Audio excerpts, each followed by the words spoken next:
नमस्कार मित्रांनो, आज मी तुम्हाला माझा आणखीन एक अनुभव सांगणार आहे.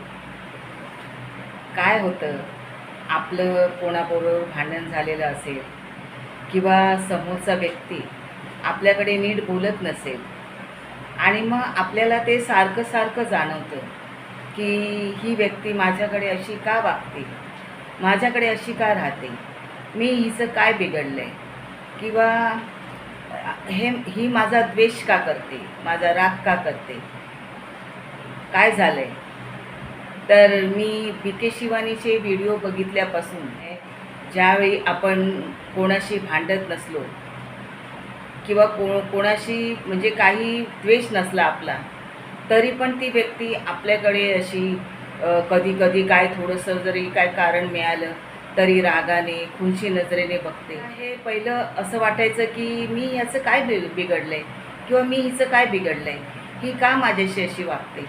पण ज्या दिवसापासून मी बी.के. शिवानीचे व्हिडिओ बघितले आणि मग मला ते भास झाला, मला कळायला लागलं की नाही, ती पण व्यक्ती माझ्यासारखी एक आत्मा आहे आणि त्याचे हे कार्मिक अकाउंट असतील, मागच्या जन्माचे कर्म असतील की ते त्याला तसं करायला तसं करायला भाग पडतं किंवा ते कार्मिक अकाउंट जे म्हणजे मागील जन्माचे जे कर्म असतील आणि त्या कर्मामुळे तो तसं वागत असेल, ती व्यक्ती तशी वागत असेल, तर मग ह्याच्यातमध्ये काही असं वावगं नाही.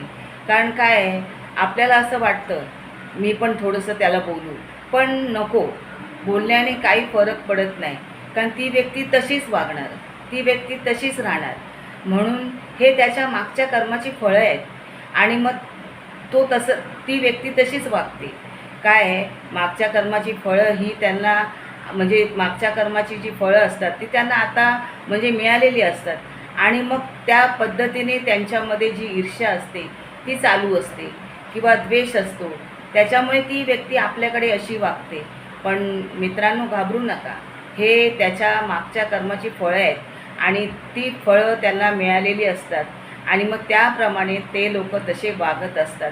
आणि आपण असं समजूया की ती व्यक्ती माझ्यासारखाच एक आत्मा आहे आणि ती आत्मा म्हणजे ती आत्मा हे मागचं हे सगळं उगाळत आहे आणि त्यामुळे ती व्यक्ती आपल्याशी अशी द्वेषाने रागाने वागत आहे. तर मंडळी, हा व्हिडिओ मी तुम्हाला माझा अनुभव सांगितलेला आहे. मला जे जे अनुभव येतात, जे जे अनुभव आलेले आहेत ते मी सगळे तुम्हाला शेअर करत आहे. तर मंडळी, हा अनुभव कसा वाटला ते मला नक्की कमेंट करून सांगा.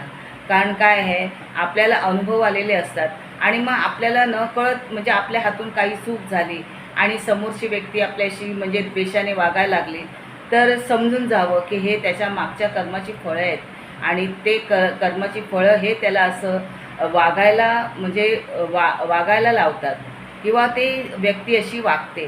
ते मागच्या कर्माची फळं असल्यामुळे ती व्यक्ती आपल्याशी असं वागते.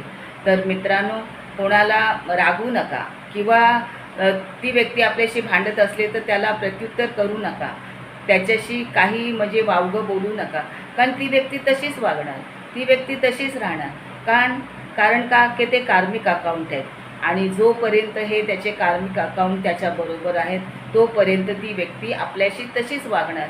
म्हणून मंडळी, लक्षात ठेवा, मी हा तुम्हाला माझा अनुभव सांगितलेला आहे आणि हा अनुभव तुम्हाला कसा वाटला ते मला ह्या व्हिडिओद्वारे कळवा, मला कमेंट करून सांगा, लाईक करा. धन्यवाद मंडळी, धन्यवाद.